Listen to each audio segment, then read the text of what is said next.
Iya, sebenarnya aku udah nulis sih soal bagaimana akhirnya aku mutusin untuk memilih selibat sebagai panggilan hidup. Itu kan ada di buku ini ya, Shake Your Body, halaman 97. Dan buat orang lain mungkin memilih panggilan hidup itu jauh lebih mudah, tapi buat aku prosesnya cukup panjang. Cukup panjang karena ada berbagai macam hal yang pada awalnya sempat nggak kepikir juga sih kepengen selibat. Bahkan jujurnya sih nggak mikirin juga soal panggilan hidup. Dimulai sebenarnya ketika aku mulai lahir baru ya. Lahir baru itu aku umur 17 tahun. Terus waktu itu aku falling in love with Jesus. Pokoknya apapun yang berhubungan sama Yesus lah ya, dari mulai kitab suci, poster, pokoknya Yesus jadi idola umur 17. Dan pada masa itu kemudian aku berpikir kalau memang benar-benar mau mencintai Yesus yaitu ya jadi suster gitu kan pada waktu itu. Sehingga dalam satu kesempatan aku datangin seorang suster dan aku bilang, suster saya pengen jadi suster. Tapi suster itu kemudian tanya, kamu sekolah atau gimana? Saya bilang ya gue masih SMA waktu itu. Terus saya bilang ya nanti aja selesai sekolah coba kamu datang lagi. Cuma problemnya gue waktu itu jatuh cinta kan, jatuh cinta terus pacaran pada waktu itu udah nggak kepikir lagi lah pengen selibat segala macam. Tapi kemudian gue terjun di dalam kerasulan di tengah orang muda cukup lama dan itu memang merupakan passion gue, cerita tentang Yesus ke orang muda. Buat orang muda ngalamin Yesus itu buat gue sukacita banget karena gue merasa ya itu yang gue rasain, itu yang gue alami. Sehingga gue kemudian kemana-mana, ke kota-kota, keluar pulau, keluar negeri, ikut dalam evangelisasi, terjun dalam berbagai bentuk pelayanan dari mulai nari, main drama, sampai kemudian mulai sharing kitab suci, sampai mewartakan dan segala macam.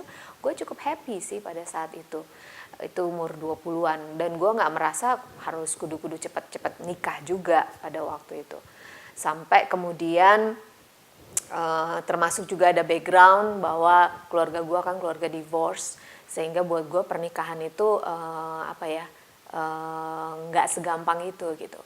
Dan setiap kali gue punya relationship misalkan sama cowok, gue selalu bertanya sama diri gue sendiri, kira-kira gue mau nggak nyerahin hidup gue ke cowok ini gitu for the rest of my life. Dan selalu beberapa kali jawabannya enggak gitu.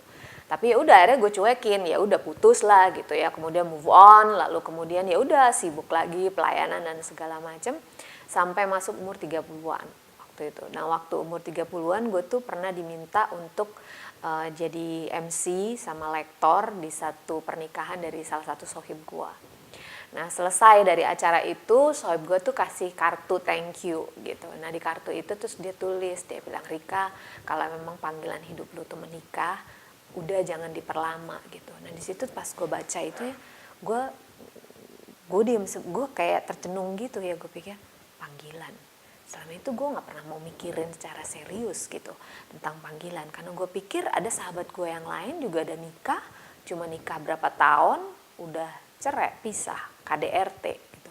Sehingga buat gue nikah juga nggak sesuatu yang menarik.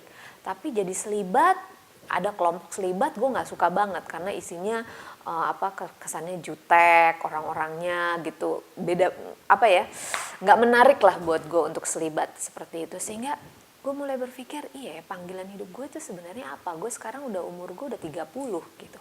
Kayaknya gue udah waktunya serius untuk memilih gitu. Selama ini udah fun dalam arti ya gue nikmatin single, gue happy sebagai single, gak jadi beban sebagai jomblo, gue produktif dalam arti gue terlibat dalam karya kerasulan, pelayanan, banyak orang juga diberkati, gue juga suka cita ngelihat orang ngalamin dicintai oleh Yesus, kesaksian, sharing mereka dan segala macam. Ya happy lah gitu. Tapi kemudian gue berpikir ya panggilan hidup gue apa ya sebenarnya. Gue mau memilih apa, menikah atau selibat. Nah pada waktu itu kemudian gue mulai serius berdoa. Jujur pada waktu itu yang gue doain adalah menikah gitu. Karena gue pikir oh ya gue harus serius. Mungkin selama ini gue doa minta jodoh aja enggak gitu. Nah sekarang gue mau serius. Akhirnya gue doa, pada saat gue doa seperti itu, nah satu siang gue punya pengalaman rohani. pengalaman rohani, gue seperti dengar suara Tuhan. Bahwa Tuhan bilang, Rika, kalau misalnya aku gak kasih kamu suami, kamu masih akan tetap mengasihi aku atau enggak? Waktu itu gue tahu persis sih bahwa gue nggak mungkin nggak akan mengasihi Tuhan tuh, nggak mungkin gitu dalam situasi apapun dalam hidup gue, karena Tuhan itu udah terlalu banyak lah ngasih dalam hidup gue. Tapi gue tetap nangis gitu, nangis, wah kalau Tuhan nggak kasih gue suami, sedih juga. Nah di situ gue ngerasa ada sesuatu yang diambil gitu dalam hidup gue.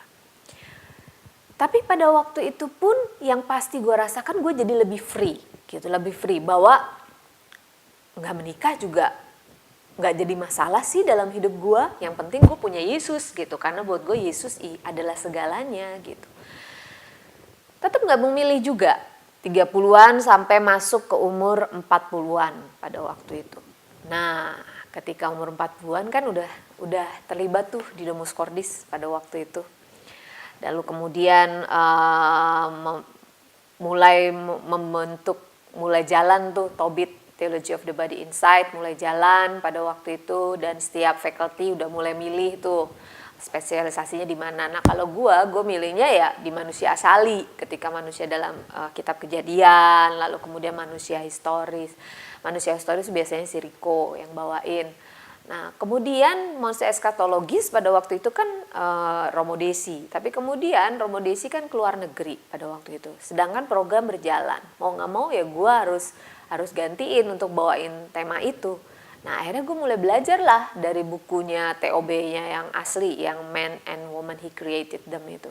Dan waktu gue baca dan waktu gue denger juga pengajaran-pengajaran yang Rico sampein tentang perkawinan, gue gak terlalu tertarik gitu, gue biasa aja. Tapi waktu gue baca tentang tema selibat di dalam buku itu, tiba-tiba gue kayak on fire gitu. Bahwa menemukan ada orang-orang yang memang dikaruniai untuk hidup sendiri, dan dia enjoy hidup sendiri, dan itu gak jadi beban, tapi dengan sebuah tujuan, sebuah goal, sebuah motivasi. Dan motivasi itu buat gue terkesima, buat gue itu motivasi yang mulia, yaitu demi kerajaan Allah. Wow, gue sendiri, gue enjoy dalam kesendirian gue happy, tapi ada dengan tujuan yang jauh lebih mulia gitu. Nah ini bikin gue excited gitu. Nah waktu gue belajar itu kemudian gue menemukan satu kata beatific vision, ya, bahwa orang-orang yang selibat dalam perjalanan di dalam gereja Katolik, ada beberapa santa dan santo, salah satunya Tresia Avila, ya, mereka tuh suka dapat beatific vision, sebuah pemandangan ilahi akan Allah. Wah ini mempesona buat gue gitu. Dibandingkan bahwa gue menikah, ya memperoleh keturunan itu sesuatu yang baik dan bagus gitu. Tapi dua hal ini lebih mempesona buat gue, bahwa kesendirian gue persembahin demi kerajaan Allah gitu. Bahwa semua passion gue, semua desire gue, semua kerinduan atau mimpi gue adalah demi kerajaan Allah. Dan jujurnya memang gue terpesona dengan hal-hal yang ilahi atau yang berhubungan dengan Yesus, sehingga gue merasa ya ini sebenarnya panggilan dalam hidup gue gitu. Nah akhirnya biarpun gue sempat nanya juga dengan satu imam bahwa wah umur gue udah segini diketawain orang gak ya kalau misalkan gue mulai selibat, tapi ya kemudian akan lebih tidak bertanggung jawab kalau gue nggak membuat pilihan apapun gitu.